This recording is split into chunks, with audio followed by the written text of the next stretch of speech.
If you want to avoid being in a toxic relationship, there is one word that you need to be good at saying, and that word is no. When you say no to a narcissist though, you're gonna get a big reaction back. Since no is the word that they hate the most, they will take that as a challenge and might even try to take the argument up a notch to win the battle. To know how to safely deal with people with narcissistic traits, first we have to understand their perspective on the world. When it comes to interacting with others, narcissists have one goal in mind, which involves power and control. The safest option when communicating with the narcissist is simple: draw boundaries.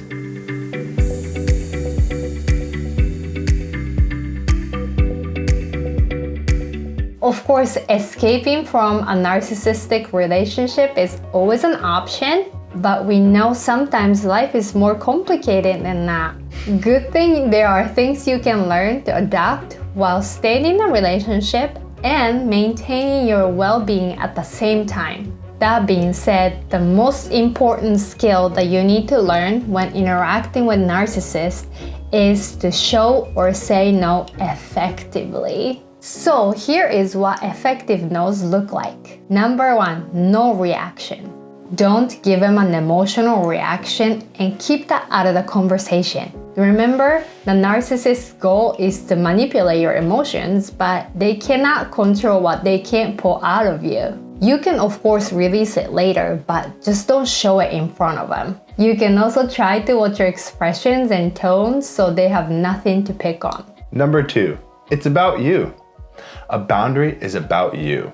Whether you're going to use some of the phrases that we give you today or set physical boundaries, the first thing that you have to understand is that the boundary is for you. When a narcissist starts to attack you, there are definitely differences between healthy boundaries and unhealthy boundaries.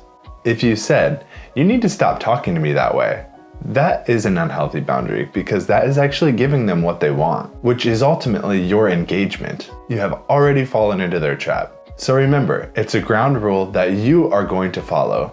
Number 3, sticking with it. With the pattern that you have built with the manipulator, it will take time and lots of practice to get the strength, power, and confidence back to you.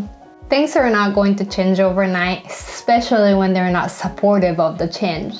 So take one step at a time. Think that you're building a completely brand new relationship with them. And for any relationships to be established, it takes time, right? Sometimes you might go backwards and decide to give them what they want, and that's okay. It is okay to give in sometimes in order to protect yourself in the moment, because it is scary. You are made to believe that you're not good enough, you shouldn't have your own opinions, and you shouldn't prioritize yourself. So what's important, what you can do is every time you could say no, tell yourself, good job. Give yourself a hug for gathering up the courage to stand up for yourself. Encourage yourself one day at a time for having a successful experience of having boundaries. And you just repeat that. That being said, we definitely know that it's easier said than done. So today, we're going to help you and give you some examples of what you can say when you're trying to say no to a narcissist. We're going to give you 8 examples, so make sure you watch till the end. Number 1, that doesn't work for me. Narcissists may try to make decisions for you without even consulting you. So it's important to speak up if you're not okay with what they decided. Number 2, I don't see myself that way. Often, narcissists will try to make themselves feel better by making you feel negatively about yourself. It's important that you stay strong in knowing who you are. Number 3, I remember it differently. This is especially important when you're being told by a narcissist that you might be imagining something or that it never happened. Let them know that you remember what happened so they can't manipulate the events. Don't let them make you doubt yourself or get gaslighted. Number 4, I will only have a conversation with you if you're willing to listen to my perspective.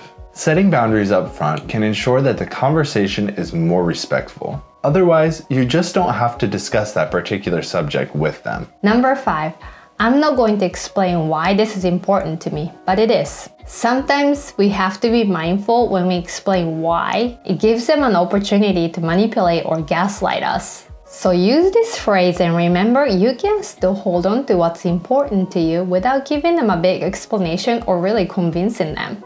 Number 6, I'm not willing to talk about that. If a narcissist brings up a subject that they know you don't like talking about, it's important to voice out that you're not willing to engage with them. And again, you don't have to justify your reasons of why you are not willing to talk about it. Number 7, I guess we don't agree.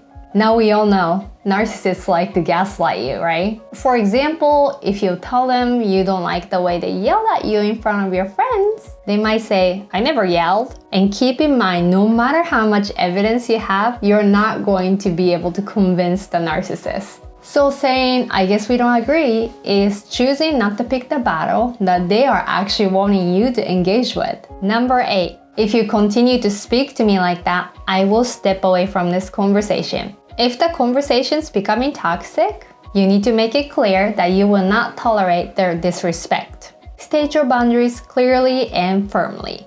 It's important to stick to it and realize when to disengage and step away. Also, remember, you can just simply walk away. They will try to make you feel like you're the bad guy, or you're the one with the problem, or even commitment issues, and on. But just see that as a tantrum coming from a toxic person who couldn't play their game with you anymore. But if you do need some help on saying no, use these phrases to set boundaries with them. Let us know down in the comments which phrase that you found most useful. And don't forget to smash that like button, subscribe to our channel, and turn on notifications so you don't miss any tips on having a happier, healthier relationship.